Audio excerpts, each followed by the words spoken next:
વડોદરામાં police commissioner કચેરી બહાર હાઈ વોલ્ટેજ ડ્રામા સર્જાયો। શહેર ટ્રાફિક પોલીસની હેલ્મેટ ડ્રાઈવ દરમિયાન સરદાર સરોવર નિગમમાં કોન્ટ્રાક્ટ પર ફરજ બજાવતી મહિલાએ હેલ્મેટ ન પહેર્યું હોવાથી પોલીસે તેને અટકાવી હતી। પોલીસ દ્વારા રોકવામાં આવતા જ મહિલાએ પોતાનો પિત્તો ગુમાવ્યો હતો અને ટ્રાફિક પોલીસ સાથે બોલાચાલી કરી હોબાળો મચાવ્યો હતો। પોલીસે મોપેડની ચાવી કાઢી લેતા વિવાદ વધુ ઉગ્ર બન્યો હતો અને ઘટનામાં અન્ય મહિલા પણ જોડાઈ ગઈ હતી, જેના કારણે થોડીવાર માટે તણાવપૂર્ણ પરિસ્થિતિ પણ ઊભી થઈ હતી। ત્યારે જે દ્રશ્યો સર્જાયા તે જોઈને સવાલ થાય છે કે શું પોલીસની કડકાઈ વાજબી હતી કે પછી આ મહિલા કર્મચારીએ પણ સામાન્ય નાગરિકની જેમ શિસ્ત જાળવવી જોઈતી હતી। વડોદરાની ગોત્રી હોસ્પિટલની ગંભીર બેદરકારી। અન્ય દર્દી માટે મંગાવેલું બ્લડ અન્ય ટીબીના દર્દીને ચઢાવી દેવાયું। જે હોસ્પિટલ દર્દીઓનું જીવન બચાવે એ જ હોસ્પિટલની ઘોર બેદરકારી એક નિર્દોષનો જીવ જોખમમાં મૂકી દીધો।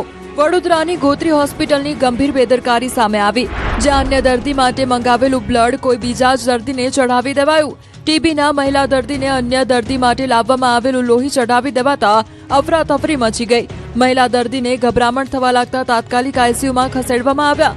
દર્દીના પરિવારજનો પણ ચિંતામાં મુકાઈ ગયા અને હાજર તબીબોને સવાલો કર્યા। દર્દીના પરિવારજનોનું કહેવું છે કે સરકારી હોસ્પિટલ પર વિશ્વાસ કરીને તેઓ અહીં આવ્યા।